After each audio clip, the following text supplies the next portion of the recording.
the Oliveira Makhachev fight. That's the big one. That's the big one because there's so many questions. And, you know, Oliveira has never fought a grappler like Islam. No. But Islam's never fought a guy who can submit people like Oliveira can. Oliveira fucks everybody up.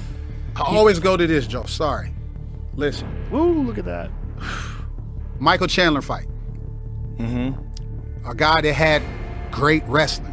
Michael Chandler could fucking wrestle. Yeah. He was dominating Oliveira. Oliveira didn't submit Mike. He TKO'd him. Yeah. So in terms of grappling, right, Mike was destroying Oliveira. Almost finished him in the first Oliveira, round. Chandler caught him. He caught him and hurt him. Yep. And then one of the things that Oliveira does when he gets hurt, he just goes right to his back. Bro, that's some Nate Diaz shit. It's smart because his guard is nasty. His guard is so wicked. He submits What did he do people. with Gaethje? Did Gaethje go into his guard?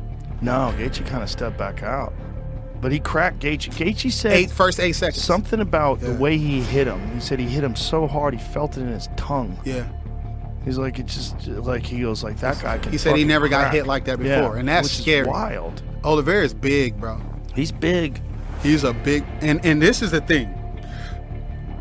I don't know if Khabib and them are playing warfare and the fans are getting mad. I don't know if he's going to show up to the fight. That's warfare. They playing mental warfare, right? That's what I believe.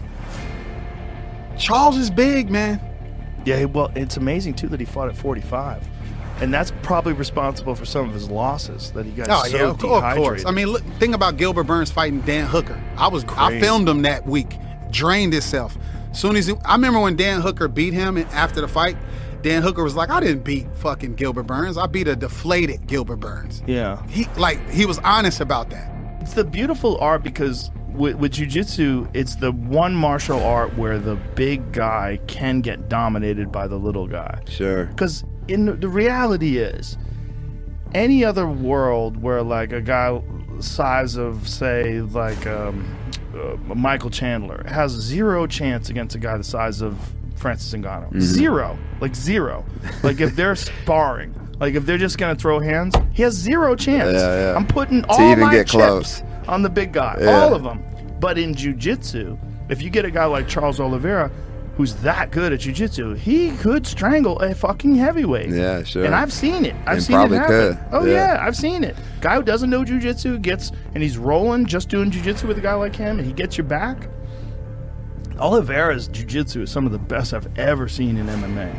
It's like Seamless. world championship caliber jiu-jitsu, but he's doing it in an MMA match. He's the one guy where it doesn't matter what happens in the fight. If you go to the ground with him, you're in deep shit. Yeah. Like that Dustin Poirier fight. They're all scared to do it. Yes. Like Gaethje had him hurt. Yes. He's like, no. Well, when you see what happened when he dropped Gaethje and then he got on top of him, he just strangles you. Choose just your goes poison. straight to it. I think he's at a resurgence too, because I remember when he was like kind of got on this roll, they were like, oh dude, nah, I don't think so, because he's a quitter, you know, he's weak. I'm like, all right dude, fuck that. Isn't that interesting? How, like, I wonder what it is that changes in a fighter. Is it a mindset thing? Is it like, I don't know what it is, but something happens where some guys just, they don't quit anymore. They just get to this level and something changes. It was so my wife grew up with Oliveira in Guadalajara, Brazil. Oh. And so she knows him really well, and he just kind of eliminated all the negative people out of his life. Really? So I guess probably started taking training more seriously, you know, put more time and effort in the gym and not so much into other people. I talked to now he's like knocking Cormier people out. too. Yeah, knocking people out, strangling people. Is the most submissions ever in the history of the sport.